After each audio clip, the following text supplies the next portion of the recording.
Piracy వచ్చింది, నా పుస్తకం కాకుండా ఎవరో అమ్ముతున్నారు, నేను వెళ్ళి వాళ్ళని కొట్టాను, ఆన్లైన్ లో అమ్ముతూ నేనే ఉన్నారు అని కాకుండా చెప్పి, నేను అవును. ఇంకొక 20 మందిని చూసి కేసు పెడతాను. బంగారం ఏ ఊర్లో ఉన్న బంగారం? నువ్వు ఇండియాలోనే కదా. మనం అమెరికాలో నేను 18 ఏళ్ల క్రితమే మనోళ్ళు అసలు తోపుతో పాటలన్నీ పైరసీ చేసి అమ్మేసేవాళ్ళు. బిగ్గెస్ట్ వర్సాషే, కౌచ్ వాళ్ళే వాళ్ళ first copy, second copy, third copy, 100 కాపీనే ఆపట్లేదు. నేను ఫ్యాషన్లో ఉన్నాను. వెన్ ఎ డిజైనర్ డిజైన్స్, అది నీకు ఫస్ట్ కాపీ రాయడానికి సూరత్లో 10 రోజులు పడుతుంది.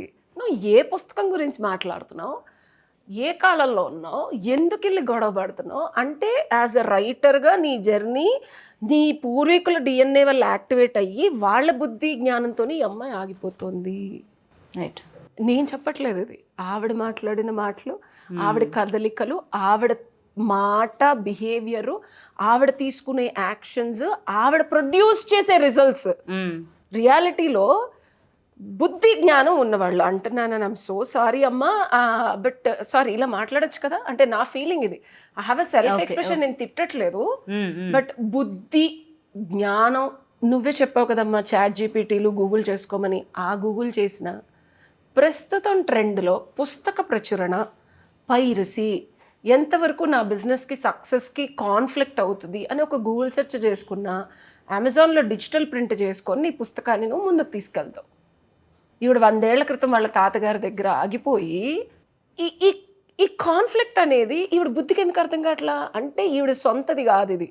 ఈ జ్ఞానం కానీ, ఈ ఎబిలిటీ టు రైట్ కానీ, అదేదో వచ్చిందని ఇలా పట్టుకొని షీఈ్ ట్రయింగ్ టు మార్కెట్ చేసేటప్పుడు నువ్వు ఉన్నావు, నేనున్నాను గౌతమి, ఇంత ఏజ్ అయినా ఇంకా అమ్మాయి ఏజ్కి ఇంకా టెక్నాలజీ పెరగాలి. గూగుల్ సెర్చ్ చేసి piracy is the biggest problems in so many years. నా పుస్తకం ఎవరన్నా పైరసీ చేస్తే నేను ఏమీ చేయలేను పెద్దగా. కాబట్టి పైరసీ అవ్వకుండా నేను మార్కెటింగ్ ఎట్లా చేసుకోవాలని ఆలోచిస్తానా? పైరసీ ఎందుకు? పాపం వాడేడు రోడ్ సైడ్ వెండర్ని తీసుకెళ్ళి కొట్టేసి వాడిని ఇచ్చేసేసి అలా చేస్తానా? తగిన జాగ్రత్తలు తీసుకోవాలి మనం. సో ఇక్కడ బుద్ధి ఎక్కడి నుంచి వచ్చింది is a question to open public. నువ్వు చెప్పు నీ దృష్టిలో. ఇప్పుడున్న జ్ఞానం కాదు ఇది. ఈ అమ్మాయి బాడీయే ఇప్పుడుంది, డిఫాల్ట్ యాక్టివేటెడ్ ఎనర్జీస్తో ప్లే అరౌండ్ చేస్తుంది. This is one thing.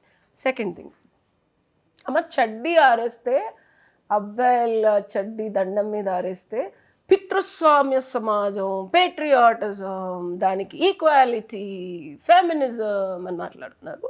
చిన్న ఎగ్జాంపుల్ బంగారం, నేను కాస్ట్యూమ్ డిజైనింగ్ చేశాను. ఇట్ డజంట్ మీన్ నేను బట్టలన్నీ ఇప్పుకొని తిరుగుతానని కాదు. అండ్ తల్లిదండ్రుల గురించి చెప్పావు, చంకలు కనిపించొద్దు, స్లీవ్లెస్ వేసుకుంటే మా నాన్నగారు వద్దన్నారు.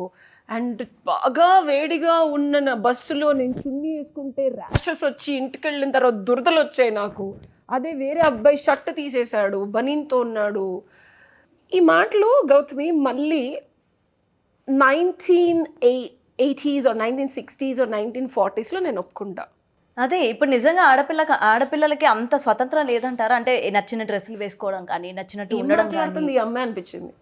లిటరల్ గా నువ్వు చెప్పిన తర్వాత చూస్తుంటే అసలు ఈ అమ్మాయి ఏం మాట్లాడుతుంది, ఏ ఊళ్ళో ఉంది? అబ్బాయి కూడా అడిగాడు ఇంటర్వ్యూలో ఏం మాట్లాడుతున్నారని. అలా అడగకుండా పద్ధతిగా, ఇప్పుడు అందరూ చంపేస్తున్నారు, అమ్మాయిలందరూ ఫార్వర్డ్ అయిపోయారు, మీరు ఏం మాట్లాడుతున్నారు? అయ్యో డిప్రెషన్లో ఉన్నారండి, అయ్యో అసలు లోపల చాలా జరుగుతున్నాయి, మీడియాలోకి రావట్లేదని ఎవరు చెప్పారు నీకు? ఆడపిల్లని ఆడపిల్లని పెంచాలి, మగపిల్లని మగపిల్లని పెంచాలి, హ్యూమన్స్గా పెంచండి. ఇంకొక వర్డ్ వాడింది ఈ అమ్మాయి. సొసైటీలో వాళ్ళు నేర్చుకుంటారంట, వాళ్ళకి నచ్చినట్టు నేర్చుకొని నచ్చినట్టు బతుకుతారంట. పేరెంట్స్ ఏం చెప్పకూడదంట. అవును, చెప్తే వెంటనే కమ్అవుట్. సో ఇప్పుడు ఈ డ్రెస్ని నేను మహా అయితే 1-2 సార్లు వేసుకున్నా గౌతమి. ఇదేదో డిజైన్ ప్రిన్సిపల్స్ అప్లై చేసి, ఇమేజ్ కన్సల్టెంట్ అన్న అప్లై చేసి నేను డిజైన్ చేసింది జస్ట్ క్రాస్ చెక్, అంతేగాని నేను ఒక అడ్వకేట్ని ఇది వేసుకొని తిరిగాను అనుకో, నేను చంకలు తీసేసి నేను మొత్తం చూపించుకొని నేను తిరుగుతానంటే, అమ్మ ఎవరు ఇక్కడ అమ్మాయిని సప్రెస్ చేయట్లా, శుభ్రంగా థైస్ ఎబో ఎట్లా కావాలంటే అట్లా వేసుకుంటున్నారు. సొసైటీలో కొంచెం తిరుగు బంగారం. బయటకు అప్పుడప్పుడు వెళ్తావు, నువ్వు డబ్బులు లేవనుకుంటా, నువ్వు రాసే పుస్తకాలకి పాపం పైరసీలు అది ఇది అని ఫైట్ చేస్తున్నావు. కుదిరితే ఎవరన్నా బాయ్ ఫ్రెండ్ చేసుకో, వాళ్ళైనా బయటకు తీసుకెళ్తారు అప్పుడప్పుడు.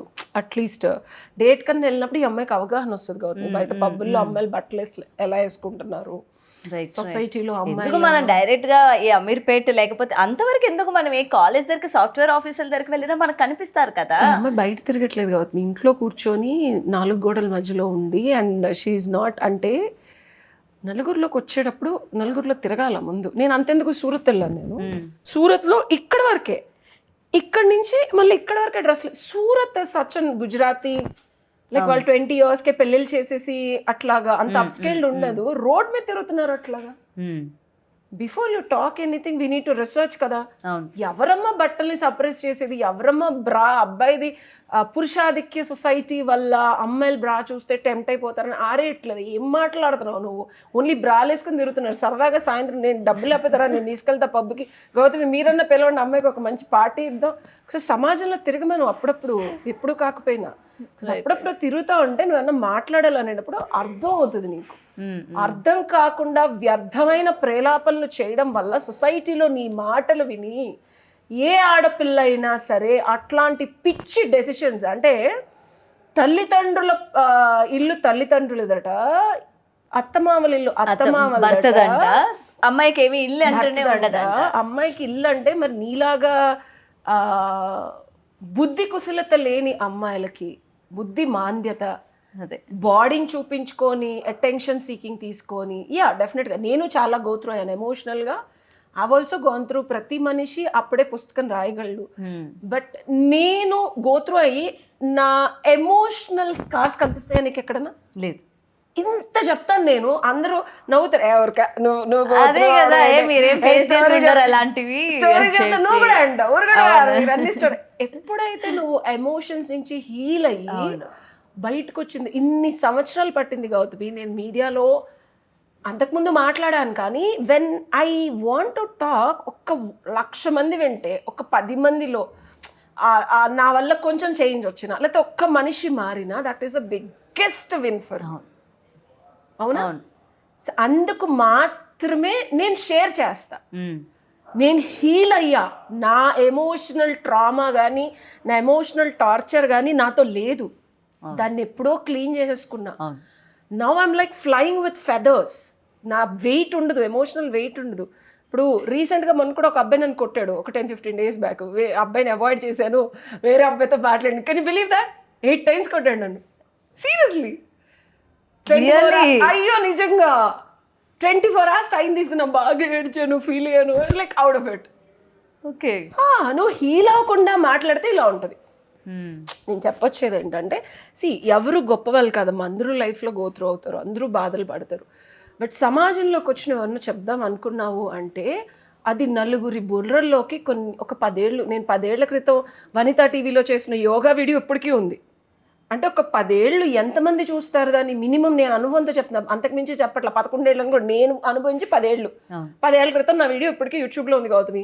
ఈ 10 ఏళ్ల వ్యవధిలో అట్లీస్ట్ 1,00,000 మంది చూస్తే వాళ్ళ బుర్రలో ఒక్కడి బుర్రలో నీ నెగిటివ్ ఇంపాక్ట్ వెళ్ళి, ఆడపిల్ల తల్లిదండ్రులను వదిలేసి అత్తమామలు వద్దు, భర్త వద్దు, నా సొంత ఇల్లు అంట, హాస్టల్లో ఉండాలంట, పార్ట్ టైం జాబ్ చేసుకోవాలంట.